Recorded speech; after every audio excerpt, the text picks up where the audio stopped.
mean, physically, get on his White House and go to the feet, where his family, all of them are in the same family. And there's none of them people that he take up the sword and go fight to get the time of Ras. You know what I mean? To get regency. You see what I mean? They're all in his family. All of them are in his family. Well, but technically, if you trace his history, he was not necessarily of the lineage of those emperors that had passed. Otherwise, somebody from the Galawala tribe could have stepped up and been emperor. Listen. But that was a black banished tribe. That was like a lower class in Ethiopia. They would have never got the throne. The Bible says the 225th king. So to make a difference, how he did it, if he's got this much blood of David, which he does, or if he has this much blood of David, you know what I mean? It doesn't make a difference if, you know what I mean? It's like, I might go as far as to say he had 0 blood. No, he didn't have 0 blood. Because he was not in the family. He was not in the family. Otherwise, I mean, if he was really... They said his mother was supposed to have blood, wasn't it? From his mother? No. Because I thought that's how he could not be an Ethiopian royal family without having the blood of David, Solomon, whatever. We can go and say all Ethiopians had the blood of David. We can go say all black people had the blood of David. I mean, you wouldn't be inaccurate to say we're the chosen people, but to go and overlay that and look over how he usurped that position. This is the way it is. He usurped it. No, but this is the way it is. Okay? It doesn't make a difference if he do all this thing, go start this and connive with this and whatever. The Bible says the 225th king, and he is the 225th king. According to what timeline? Even if he was, what does that mean? Right. That means he's God. But you got to show me 224 kings before him. It's not even another timeline. So the point that I'm making is that I'm not asking you to believe that he's God. What I'm saying, I'm just saying that is my evidence. That is my evidence that he is God. The man in his own mouth. Where can you find the 224 kings before him? You can go and search for 224 kings. I already that's the Bible literally. I'm making my God. The reality is he said he was not God, and I agree with you. Noble. But see, noble. What happened to anybody who said they're God? What happened to anybody that said they're God? You said what now? What happened to anybody who said they're God? How was he going to bring Ethiopia from the dark ages? Like you were saying when he went to the other European countries and got all those things from the airplanes. The black race said they were God. Can I finish talking, please? You know what I mean? How was he going to bring Ethiopia from the dark ages to the modern ages if he had said he was God? Let me ask you a question. What Selassie did, which was his attempt to modernize Ethiopia, destroyed Ethiopia. You're right, but hundreds of thousands of people died. No emperor in Ethiopia was ever defeated. So that was some beautiful dark ages. Right. Their ability to fight in that high region in the mountains and keep the oppressors off of them. But the Bible, modernization worked to their demise. Noble. The Bible says he's the last descendant of David. You know what I mean? The last. That means that he was going to be the last ruling king. That's the reason why he hid all his family and hid all his kids. Because he knew he was going to be the last. People said they know some Selassie's son, some Selassie's daughter. Nobody knows a picture of them. You see what I mean? I have a picture of them when they were like very small. When I got to the palace afterwards. Right. He was the last. That's it. His son is over there now trying to break up. He can read. They set up some type of I can't say a confederation. He can read, okay? But his son is over there now trying to get back in the emperor position. One of his sons is. I don't know about the other ones. But the point that I'm making is that I agree with the brother. Selassie is very much God. As all black men are. Do you see the point I'm making? So it's not a question of him being God. It's a question of taking the rest of our historical context into consideration and honoring other emperors and other people who have made very valuable contributions to the black community who has been pushed into the back. Do you follow the point I'm making? That's all I'm saying. That we throw out all the emperors who fought off the Europeans successfully. We go and discredit all of them and overlook the massive contributions that they made and reduce the entire history of Ethiopia to Selassie. That's foolish.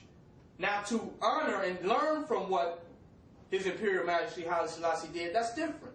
We can't say that he made zero contributions or that he didn't do anything right in Ethiopia. That would be an understatement. But to go and elevate him over all the rest of them and not see all of the contributions in their full scope. And they say, well, Ethiopia was never colonialized. But Bilal was Prophet Muhammad's Ethiopian slave. So this don't make any sense. How is Bilal, so there were Ethiopian slaves. Now they may not have been colonialized, but they had a relationship with the Arabs. The Arabs came there and captured somebody, yeah. Right. And they went with it. They captured the Buffalo Soldier and brought him here too. And if the Arabs went over there and they went with the slavery, then it was some degree of imperialism and colonialism in Ethiopia. So that's a theory. That's all.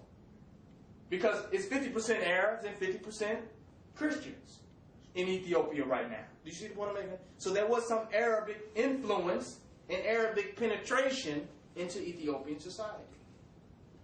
So we got to look at all these things and take them into consideration. But back to the subject matter that I'm making. If you go and look at Peter Tosh's contribution, look at Rita Marley, look at Leonard P. Howe. She's married to an Ethiopian guy. Look at Emperor Menelik. Look at Noble Drew Ali. All of these melanated individuals. Very dark. Pushed to the back. So that whole thing has to change. And we got to not argue and debate over which light-skinned and mulatto is going to get in office and see when we're going to really rule as a black people. Because if the European is accepting people based upon their complexion, then he is not concerned for the overall consciousness and condition of black people. He's trying to accept those that he feels comfortable with, keeping his image and his position into power. It's just a reality. We're not denying and discrediting them and saying these people are not a part of the black race. But we just see how the European is manipulating that unique condition. Do you see the one like that? Play power. Come on with it. Colin Powell. Very Even good at that. Martian. Yeah. Colin Powell. Very good Martian. Come on.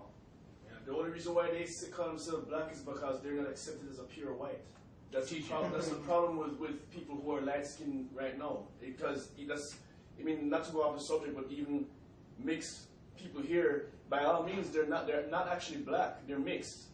But the reason why they call themselves black, and the reason why they listen to hip-hop music and accept black culture, especially, culturally speaking, is because they're not accepted as a white person because they're not pure white. Because they're rejected. A little dab will do you. Yeah, they're rejected from the white That's how they say it. Now to throw something else off, That one of their parents was white. because of them questioning and saying, is Barack Obama? Go ahead. So why what's his name? That idiot problem. I can't stand it. Every time I see him on TV, I turn my fucking TV or I turn Tiger Woods. What's his problem? Right. It's a combination. The issue with them saying that people is Barack Obama black enough, but we have to realize is there light Africans who are light, who have not mixed with the European. So light skinnedness, for purpose of ebonics, light skinnedness is not a sign of necessarily being a European or mixed with the European. There were light Africans in Africa.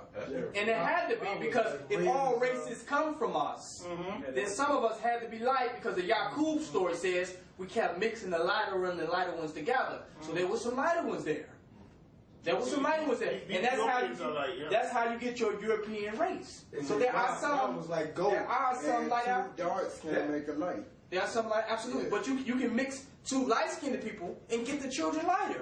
But you can never mix two Europeans together and get a black person. Like people born with blonde, straight You understand hair. the point I'm making? So there are light Africans. That's how you got your white race. The European is just really a real light African. The people in Somalia are light. The people in Ethiopia, they're You're absolutely light. right. It's even some Africans with light, with blonde hair and blue eyes. And they're Africans. But they got Nubian features, big noses and big lips.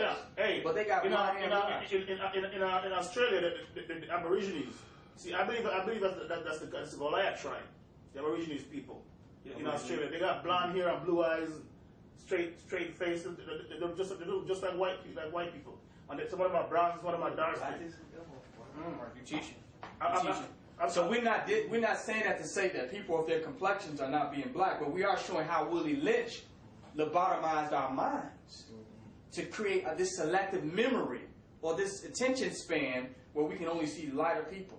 Farrakhan, Ishmael Muhammad.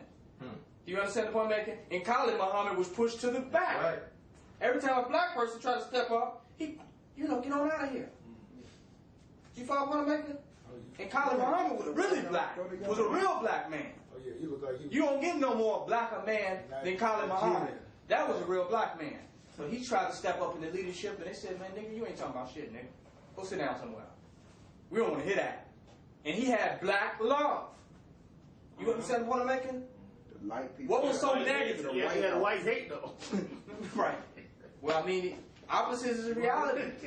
You know, the blacker you are, the more you're going to feel what the white boy putting on you. Yeah. So he probably felt it more than anybody else. They're trying to make the White House. They're trying to make the White House the lighthouse. If you're white, it's all right. If you're brown, come around, black, get back. You better attack. You see what happened. They're trying to make the White House the Black House, man. So that theory has to change. And that's what's going on. I never looked at it like that. With the way you explained it. That was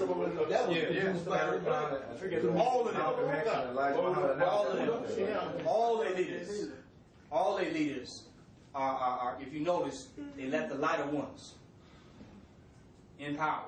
Them the ones you see. Tainetta Muhammad. You know what I'm saying? The list goes on.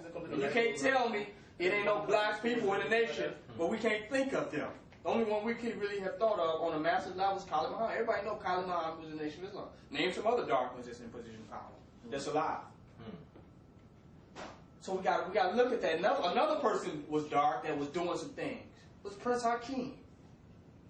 Care what nobody say. Prince Hakeem created the task force, and he affected the hip hop movement. The conscious hip hop movement was an imitation of what Prince Hakeem was doing. I don't know if any of y'all remember Prince Hakeem. I remember the brother. The brother was powerful in the Nation of Islam. But then all these rumors start getting out talking about he's a homosexual and he's this. It gotta be something wrong with the black man. Now I grew up down there in the projects. I went to school with the project children. So I understand the impact that Prince Hakeem made over the black community. Because I was in the neighborhoods that he came to speak about peace treaties and really keep, the community in harmony. I saw his effect when he came to the community. I never saw Farrakhan to come over there. I didn't see He brought a lot of brothers to the nation. Come on. He brought a lot of rappers to the nation. Wow. But he's another darkie. Get on out of here. Farrakhan said that the rumor is that he was challenging Farrakhan's power and wouldn't go along with this, and the same type story, and that he was a homosexual, called him some homosexual act. I said, come on, anything that you can make up and destroy black people in power, like light people, ain't got no mistakes. They don't have no issues. Matter of fact, I was talking this the other day. I said there are no black people on this earth now today who have zero issues. And the ones that say they don't, they're the ones that got the most. Watch out for them. You can't tell me you didn't went through 400 years of slavery, and you didn't went through the transatlantic slave trade, stripped of your culture and the knowledge of who you really are, and you ain't got no problems. Anything, man. If you have no problems, that means that you represent the solution, and none of our community should have no problems. Because from coming from your place of having no problems, you should be able to solve all the problems that exist. And with your inability to solve the problems that actually exist, then you obviously got to feel yourself. The inability to solve existing problems is a problem. So there are no black people walking around here today on this planet who have no problems. And I know it ain't no Europeans out here for sure. They had the illusion. They ain't got no problems. Right. I know it ain't no Europeans that don't have it. So my point is, we got to start, once they start attacking our leadership, we got to look at it. Why are they attacking this particular type of leadership? They attacked Dr. York. Why did they attack Dr. York? Because he had this land and he was doing something for the black community. He was building pyramids and he was teaching a black liberating philosophy. That's why they attacked him. That's why they attacked him, because if they was attacking child molesters, they'd have been got R. Kelly. Because he literally confesses to child molestation. Age ain't nothing but a number. I'm a bad man. Keep it on the down low. Come on. So he's not That's one of his songs, right? Yeah. Down low move. He's not